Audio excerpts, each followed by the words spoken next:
It started with something small. A shift. The kind of thing you don't notice at first, but once you do, it sticks in your mind, whispering doubts in the back of your head.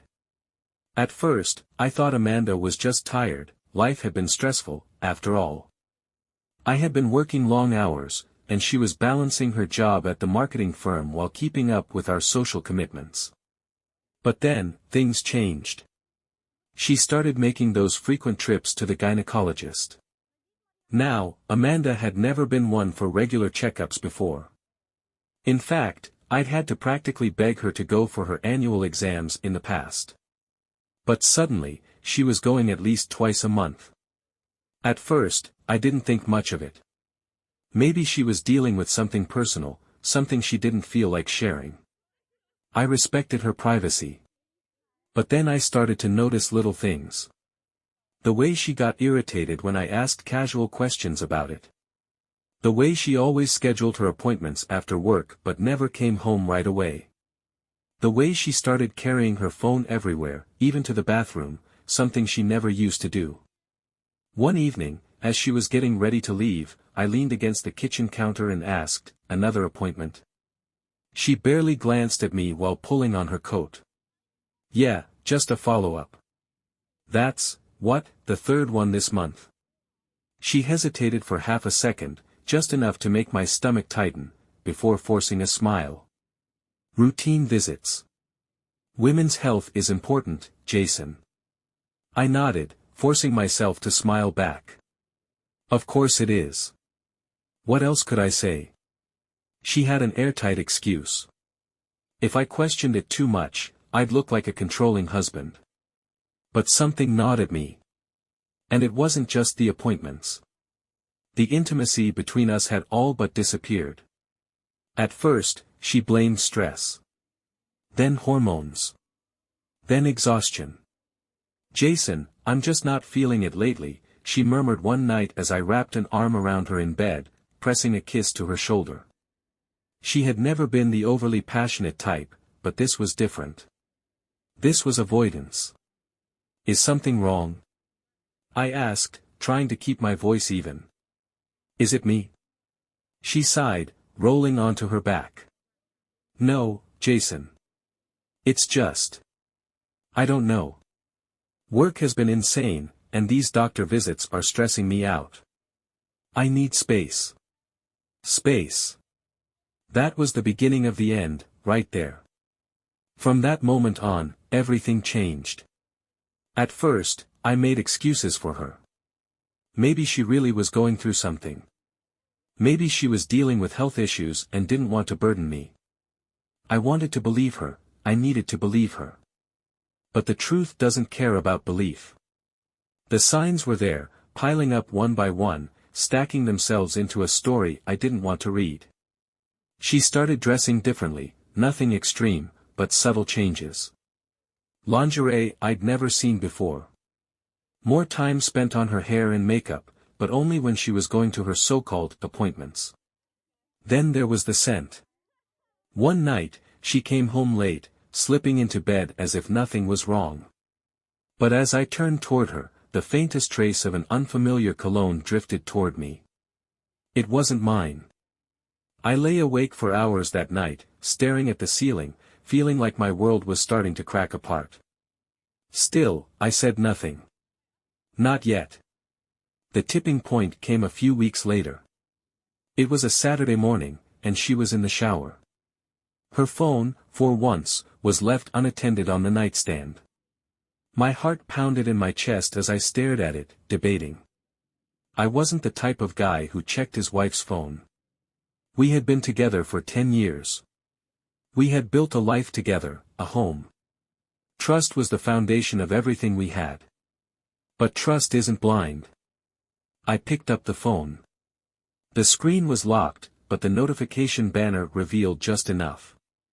A message from a number with no name attached. Can't stop thinking about last night. Same time next week. My blood turned to ice.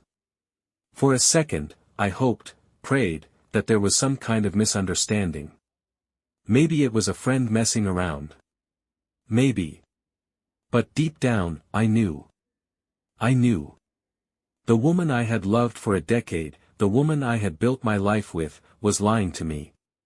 And not just lying, she was sneaking around behind my back, seeing someone else.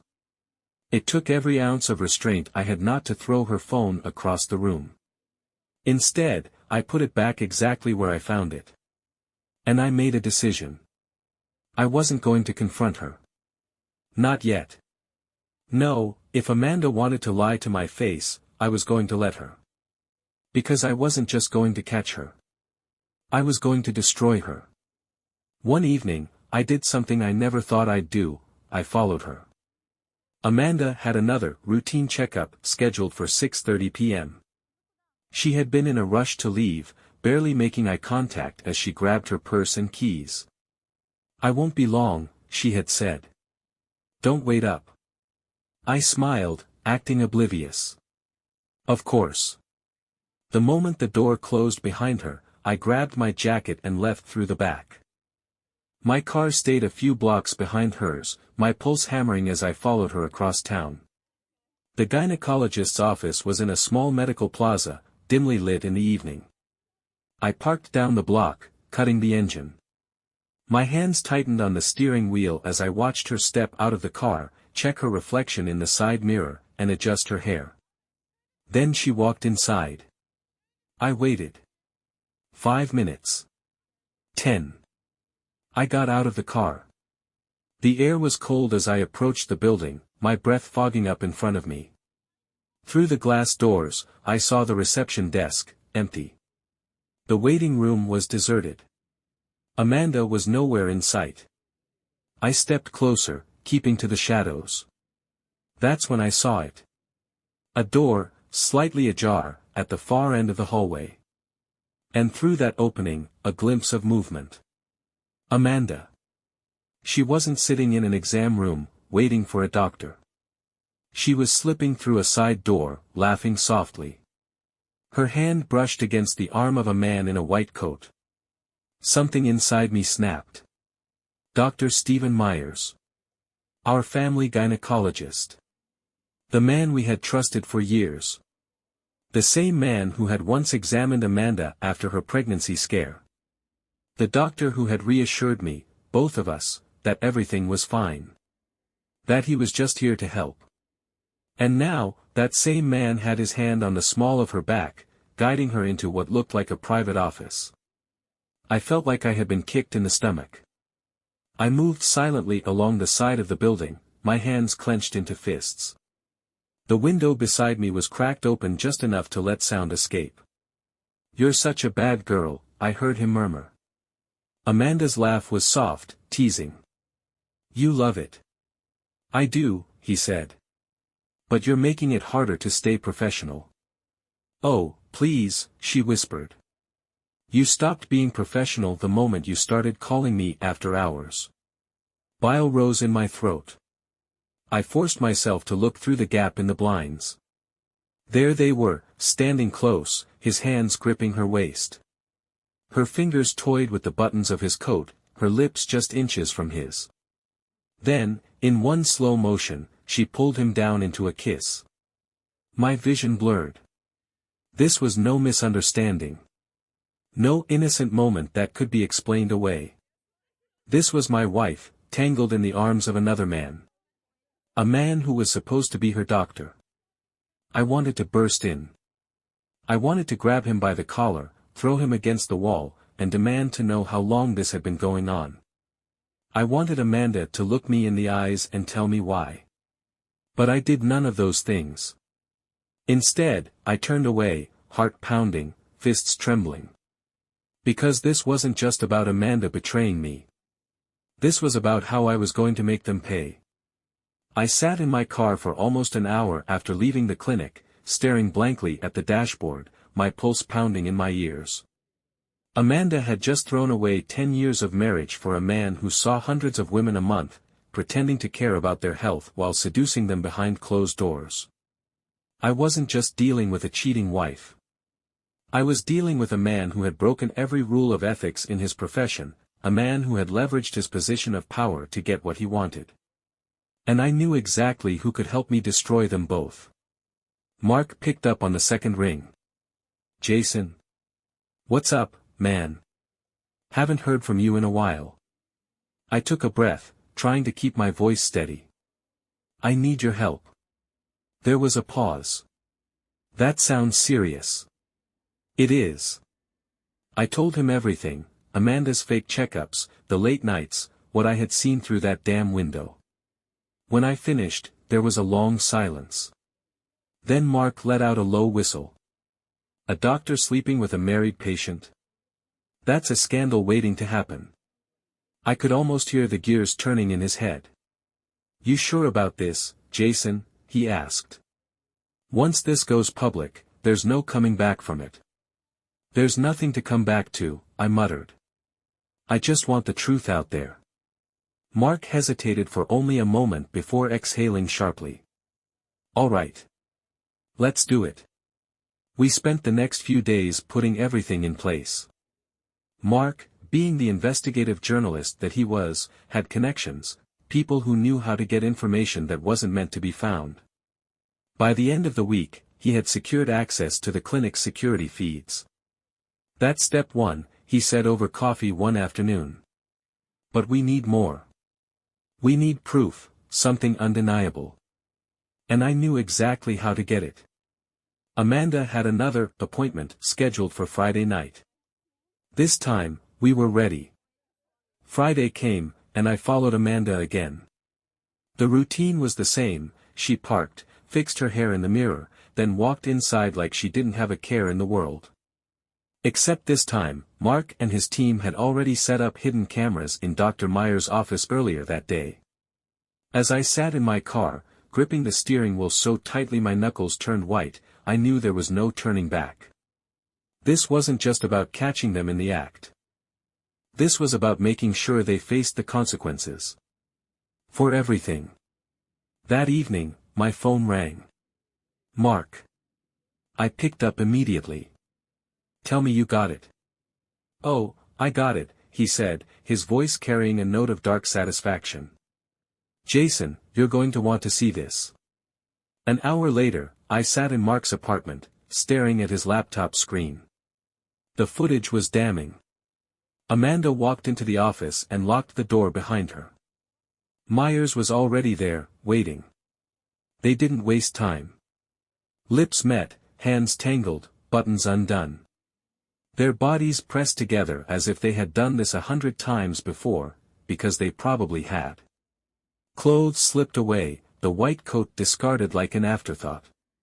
And then, the moment that sealed their fate. Right there on his exam table, where countless women had sat for actual medical concerns, my wife let herself be examined in a completely different way. I clenched my jaw, forcing myself to keep watching. They were so careless. So sure they would never be caught. But they were. And soon, everyone would know. Mark shut the laptop, leaning back with a satisfied smirk. Well, he said, stretching. That's not just adultery, my friend. That's a full-blown ethical violation. Patient misconduct. Abuse of power. If this hits the news, Myers is finished. And Amanda? She would be nothing more than the woman who lost everything in the most humiliating way possible. I let out a slow breath, my mind already racing with the next step. Put it together, I said. Make it clean. Make it professional. Mark grinned. Oh, don't worry. This is going to be a masterpiece. 3 days later, the news segment aired. It was titled, Medical Misconduct in Our City, a special investigative report exposing corruption in the medical field. The anchor, a polished woman with sharp features and a no-nonsense tone, introduced the segment with chilling professionalism. Tonight, we bring you an exclusive story about a well-respected doctor whose private affairs have crossed the lines of professional ethics. Dr. Stephen Myers, a practicing gynecologist, has been caught engaging in an illicit relationship with one of his married patients, inside his own clinic. Then, the footage began. The grainy, hidden camera video played for the entire city to see. There was Amanda, stepping into his office, locking the door. There was Dr. Myers, pulling her into his arms. The kisses, the tangled limbs, the discarded clothes. And finally, the shot that sealed his fate, Amanda perched on his exam table, a place meant for medical treatment, now reduced to something filthy. My phone vibrated on the table, but I didn't bother to check it. I wasn't the one people were calling.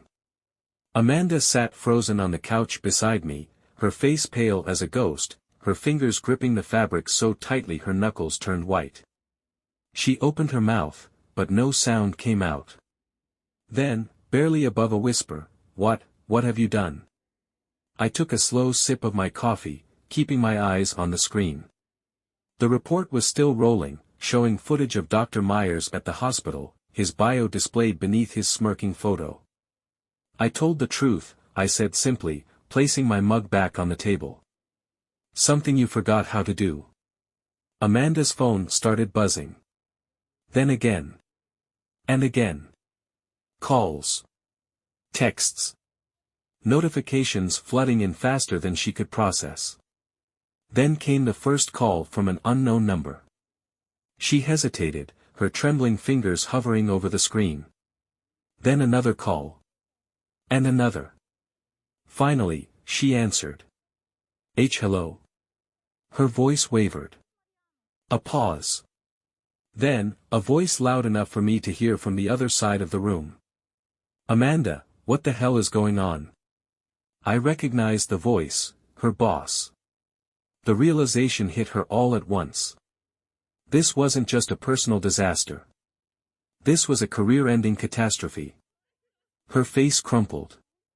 I can explain." The call ended abruptly. More messages poured in. Friends. Family. Colleagues. The truth had spread like wildfire, and now she was being scorched by it. Meanwhile, Dr. Myers was facing his own destruction. The hospital wasted no time launching an internal investigation. Within 4 hours of the segment airing, his medical license was suspended pending a full review. By the next morning, he was fired. His wife, yes, he had a wife, filed for divorce before the day was out. Amanda hadn't just ruined our marriage. She had destroyed a family, too. I watched it all unfold, silent satisfaction curling in my chest. But Amanda? She was unraveling. By the time the report ended, she was shaking. Tears welled in her eyes as she turned to me, her voice raw with desperation. "Jason, please, we can fix this." I let out a slow breath, standing up and grabbing my keys. "No, Amanda," I said, looking down at her. "You broke this." I gestured to the screen, where her betrayal was still playing out for the world to see. I just made sure everyone saw the pieces. Then, without another word, I walked out the door. And I didn't look back. I filed for divorce the next day. By then, Amanda's world had completely collapsed. Her job. Gone. The marketing firm didn't want to be associated with a public scandal, and they made that crystal clear in a terse email. Her friends. Most of them vanished overnight, distancing themselves from the woman whose face was now the centerpiece of a citywide humiliation. Her family. Even her own mother refused to pick up her calls. And her reputation? Well, that was destroyed the second her name became synonymous with betrayal. I didn't see her much after the news broke.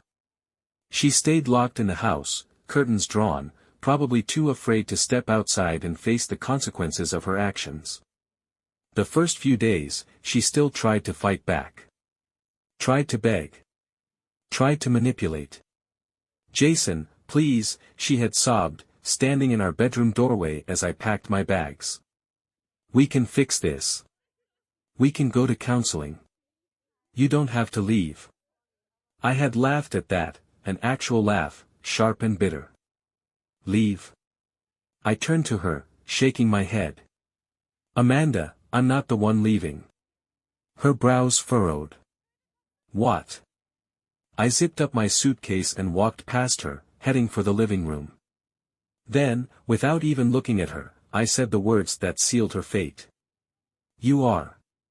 By the end of the week, I had filed for sole ownership of the house, and given the circumstances, the judge didn't hesitate to grant it. Amanda had no fight left in her. She signed everything away without protest. And just like that, she lost it all. She packed up what little dignity she had left and moved into some rundown apartment across town. Meanwhile, I stayed. This was my home. I spent the next few weeks erasing every trace of her. The walls. Repainted. The bed. Replaced. Every photo, every gift, every piece of our so-called life together, thrown in the trash where it belonged. By the time I was done, it was like she had never even existed. And it felt good. As for me, I walked away clean. I kept my dignity, my integrity, and most importantly, I took control of the truth. I wasn't just some guy who got cheated on. I was the man who made sure justice was served. The man who exposed the lies. The man who refused to be played for a fool. Amanda. She became nothing more than a cautionary tale, a woman reduced to a scandal, a whisper, a joke. And the best part? I never had to lift a finger. She destroyed herself. One evening, a month after everything, I got a text from an unknown number. Amanda, do you ever think about what we had? I stared at the screen for a long moment. Then, I turned off my phone. Because some things aren't worth thinking about.